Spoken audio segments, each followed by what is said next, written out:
En tout temps durant un exercice, si vous vous sentez étourdi, si vous avez de la douleur, si vous avez de la difficulté à respirer, s'il vous plaît, arrêtez immédiatement.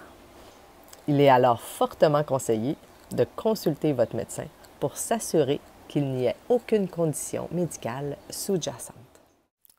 Le côlon ascendant est situé à droite de votre abdomen et la partie montante du gros côlon, tandis que la partie descendante est située à gauche et légèrement plus en profondeur vers votre dos. Venez saisir vos côlons de part et d'autre de votre abdomen en pince avec vos doigts en éventail. Les côlons sont très profonds dans l'abdomen, donc il est important d'aller en profondeur avec votre palpation. Puis, venez faire une flexion du tronc accompagnée d'une rotation vers l'intérieur de vos deux mains. Puis, sur l'inspiration, redressez-vous. Assurez-vous de couvrir l'ensemble du côlon, des côtes jusqu'au bassin. Puis, positionnez vos mains en regard de l'angle colique, le passage entre le côlon transverse et le côlon descendant. L'objectif recherché est d'ouvrir l'angle colique.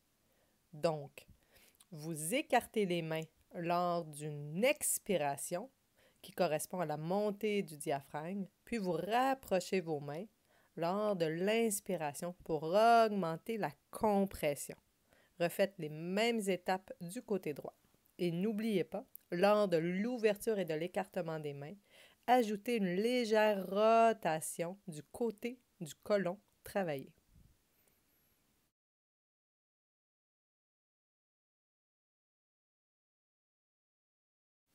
Déplacez votre main droite pour aller chercher l'ensemble du volume du petit intestin et avec votre main gauche, la partie supérieure du côlon descendant. Puis, sur le même principe que précédemment, rapprochez vos mains à l'inspiration, puis à l'expiration, venez créer une distance entre le petit intestin et le côlon latéral.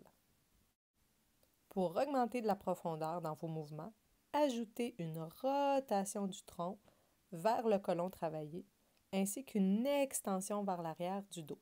Refaire exactement les mêmes étapes de l'autre côté.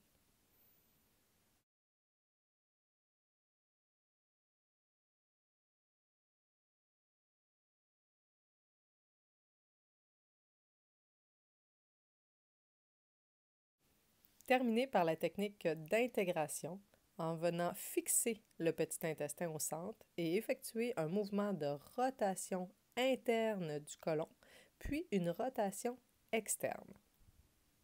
Pour augmenter l'effet de pompage, faites la rotation interne sur l'inspiration, puis la rotation externe sur l'expiration.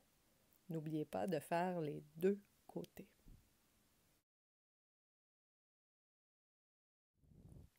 Assurez-vous de toujours respecter vos propres limites concernant le niveau de pression, l'ampleur des mouvements et le nombre de répétitions, afin de s'assurer de rester dans une sensation de confort et sans douleur tout au long des manœuvres.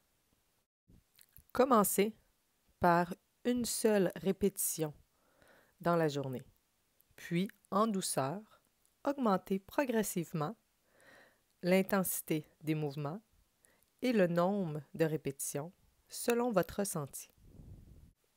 Notez qu'une fréquence de 5 à 10 mouvements par exercice, 2 à 3 fois par semaine, s'avère une saine routine d'hygiène viscérale.